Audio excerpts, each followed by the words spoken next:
Today is the third day of protest in Bahrain. Security forces killed 2 protesters there. And let's not forget Hillary Clinton's record of predicting stability in nation states. Well, watch. Here's Egypt. Our assessment is that the Egyptian government is stable and is looking for ways to respond to the legitimate needs and interests of the Egyptian people. Right. Okay. In Iran, politicians are calling for opposition leaders to be executed today. Now, while this is going on, here is Iran, which is stoning people who are homosexual, stoning them to death. They bury men here up to the chest, because then they have a fighting chance to stop the stoning and get free. But women, of course, are buried up to their necks. They have no chance of escaping. That's who we're dealing with in Iran. Did I mention the word evil earlier today? I think I did. But here's how the Huffington Post thought would be a cute way to tell the story of the protests in Egypt. You can't really see this. We had a screenshot of it, but you'll see here, there's a guy with a plumber's crack. Here, he's throwing a rock in the crowd. These people have all been condemned to die. They leave. They could easily edit the crack out of this, but they left it in and wrote crackdown. That's funny. People risking their lives. I remember them handling Egypt hilariously like that. Oh, no, wait. Oh, no. No, I don't. Iranian politicians have continued their calls for opposition leaders to be executed following the protest, accusing them of fomenting unrest. 2 men died in Iran in demonstrations, tens of thousands of marchers demanding an end to repression and a start to free elections. They were attacked by police, wielding tear gas and rubber bullets. Has anybody checked where the tear gas is from? I'll bet you that's from Russia. The Iranian government has called for rallies of its own to protest the crimes of the seditionist leaders and their allies, to express what it calls hatred of the reformers. My gosh, it sounds almost like the regime of MSNBC against the Tea Partiers. In fact, the protests and riots are spreading throughout the world. Do you remember a map that I showed you a couple of weeks back? I was called crazy for this map. I said, this is the dream come true of the caliphate, the new Islamic caliphate, the dream come true, the worst case scenario. And you remember, you had all of this in green, and you had it all the way down here. Worst case scenario. I mean, really? India? Really? Now, let me show you. My point on this was, again, go over here, please. Protests become contagious, they cascade. They sweep the Middle East and they begin to destabilize Europe and the rest of the world. They cascade was the point. The protests become contagious. Could you show the map, please, from MSNBC that they've just shown? Uh-oh, growing unrest. You know what they left off? They left off the Ivory Coast. They left off the Sudan, which is also, there's protests here, there's protests here, and I just showed you the people getting gunned down in the streets in Libya. Gee, it looks remarkably similar to the beginnings of our map.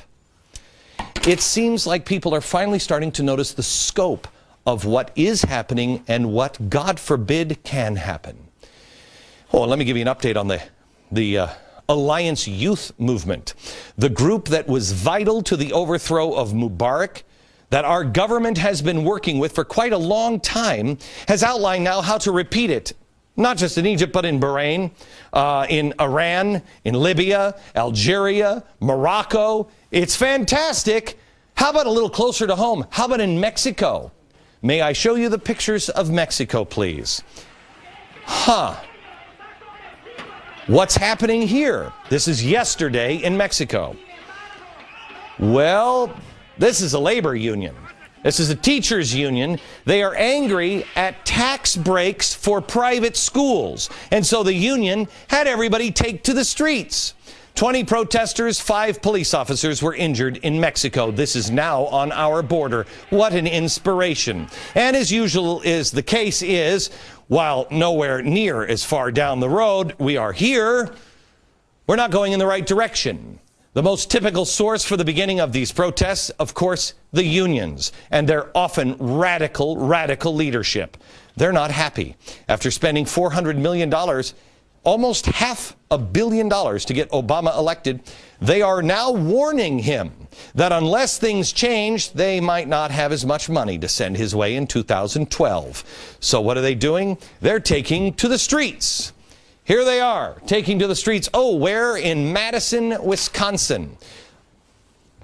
Oh, yeah, that's right. That's the birthplace of progressivism, isn't it? Yeah, it is. In Wisconsin, the teachers union are threatening to shut down the schools by calling in sick all at once to protest moves made to close a budget shortfall. The protesters in Wisconsin are looking to Egypt for inspiration. This comes from the Capital Times. Quote, "The success of the grassroots uprising in Egypt in toppling strongman Hosni Mubarak is a source of inspiration. Protests become contagious." I'm just looking at that again. Source of inspiration for many of those who brainstormed Tuesday in Madison about resistance to attacks on U.S. workers in several states. The rallying cry, "Fight like an Egyptian." Now here's the really bad part. Who's being dragged along for this ride? First of all, union workers, are you revolutionaries? Do you want to live like the rest of the world? Are you a revolutionary? Because your union bosses are. Make no mistake, they are. Now, you're being dragged along and your money is being used. Is this the wild ride you want to be on? You have to choose, and you better choose now. But who is being dragged along? Useful idiots? Our children. Look at this video from protests in Wisconsin. Kids marching have no idea whatsoever what they're even marching for. Teachers brought us here today. For what? What are you guys protesting? Are you testifying? Or? You know, I don't really know. I guess we're protesting today. We're trying to stop whatever this dude is doing. Lenin called students useful idiots. It doesn't matter when the ends justify the means. By the way, guess who is praising the protesters? The Nation. The Nation. Oh, there it is. The Nation. That's the home of Francis Fox Piven. Which brings us back to our universities and back to Egypt. Do you remember I told you at the beginning of the program, I showed you the pictures, and I told you about a woman who is being raped in that crowd on Friday. A woman who has sexual assault, an American. How is that tied to universities? Well, a fellow at NYU has stepped down now after the sexual assault of the American in Egypt that we mentioned earlier. This hardcore leftist saw this American as too pro-war for his liking, so he celebrated her sexual assault by 200 men. After joking about the attack on Twitter, he mentioned that the sexual assault, somebody mentioned the sexual assault wasn't really funny. He responded, well, it sort of depends on who it happened to. Sometimes we have to find humor in the small things. He went on to say that he had ran out of sympathy for her and he was rolling his eyes at all the attention she would be getting. After being blasted on the internet, he resigned today from NYU and has apologized. Isn't that nice of him? How many more radicals do we have to have in our universities before we say enough is enough? And while all of this is going on, come with me over here, please. While all of this was going on, this guy, Mahmoud Ahmadinejad, and this guy, the Ayatollah Khamenei, which is not to be confused with this guy, the Ayatollah Khomeini. This guy tried to ban people in this sect because this guy, 1979, said these guys and people like them were way too dangerous. He killed the 12ers, if you will, and said, you can't be a part of this at all. The 12ers.